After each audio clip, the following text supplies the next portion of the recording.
Daddy took care of the bills, and that was our routine growing up. So understanding all of that, I give all of that to you. You keep us together. You explain it one to the other, Yeah.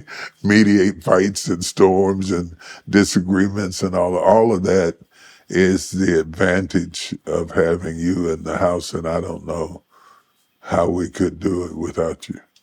Hey, because I'm not going anywhere. Chapter number 8, Adapting to Hardship.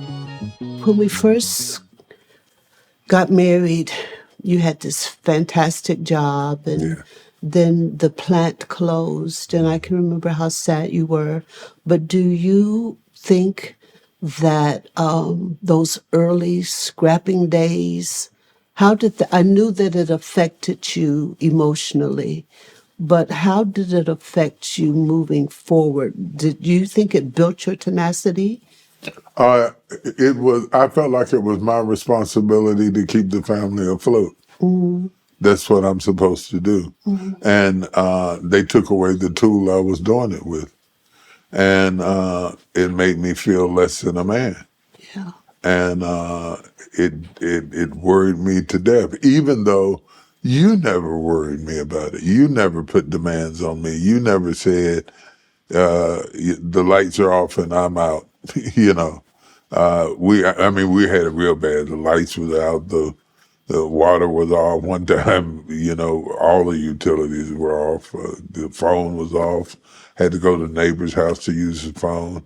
Because once we started falling, I couldn't get up. So I got a lawnmower and started cutting grass. Did. And got a couple of guys to cut grass with me and started a lawnmower company because I was determined to just sit around the house and watch TV. I started digging ditches and putting in gas lines for people who had gas leaks, trying to make things happen. And during that time, we would take Coke bottles or Pepsi bottles or any kind of bottle, Mountain Dew, I don't care what it was, and we would trade the bottles in for money. Yes. And we would roll the quarters up in aluminum foil and go to the store and buy all the groceries we could to keep the children fed. We took paper towels and made diapers out of them and surrounded them with duct tape. If you think for 1 minute that you're fooling with a couple of people that grew up with silver spoons in their mouth, Negative. you have grossly underestimated us. We knew how to take $20 and feed all 5 kids. Yeah, I can do it now. I can, even as high as prices are now, I can make it happen if I have to make it happen because I grew up with parents that had to make it happen. She grew up with parents that had to make it happen. And so,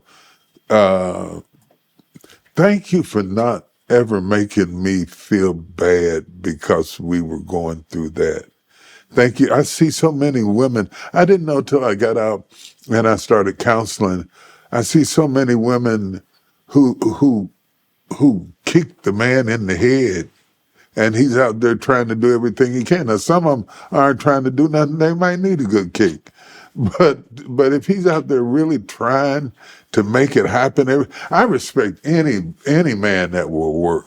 Mm-hmm. Just don't bring me no man that won't work. Any man that will work, try, pack buses, load trucks, cut grass. I speak to everybody. I speak to everybody working, the helpers, the janitors, the plumbers, and all of them, because at least you're out there fighting. And you're trying to make it happen. And you might fool around and make it happen better than the doctors and the lawyers. Yeah. And I respect fight, and I'll help you fight. Yeah. But I won't help you while you sit at home and don't do anything. Mm-hmm. I won't do that. You have to get in the fight because it's the fight I respect. Yes. It's the fight I tried to teach my kids. Fight back. Yeah. Fight back. And but I want to thank you because I didn't have to fight you while I was fighting it. No. That's what happens when the coal miner's daughter marries the janitor's son. They're probably sitting in heaven laughing at both of us right now. Uh, that is very true. We both knew how to make it do what it do, Yeah. you know.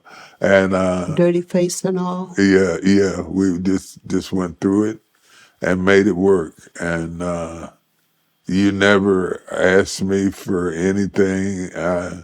I've never had to ask you for anything. Yeah, no, no, no. I'm the one that's always bringing stuff home. Yeah, I'm the one that's always bringing stuff home.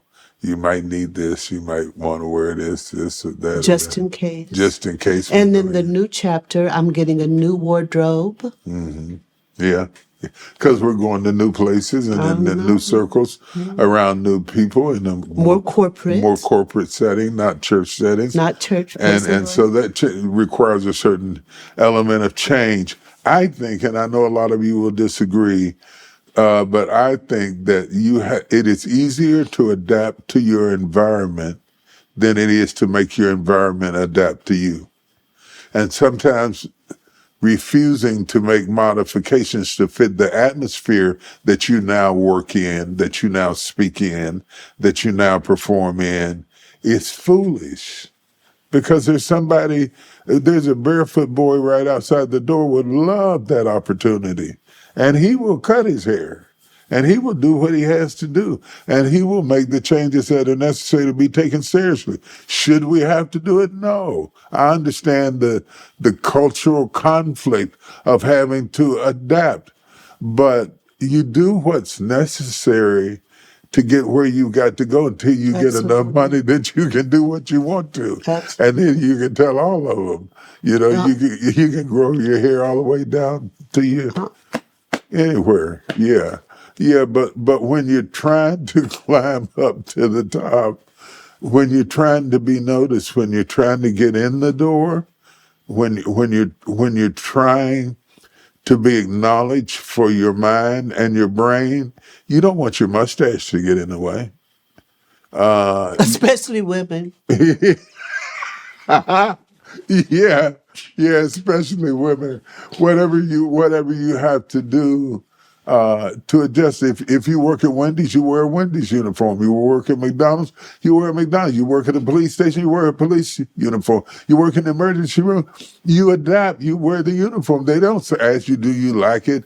They don't ask you to put the uniform, put a brooch on it. You can do all that when you get off. Your ability to adapt has a lot to do with your ability to survive. True. I hope you've gotten something out of this. Thank you for listening as we meander through our lives and talk about the different moments. But all we have are pictures and moments. We don't have 43 years or all of those months or all those weeks. We don't remember what happened every hour of every day. All we remember is the moments. So when you go out there in life, make a moment for somebody and cause them to have a next chapter.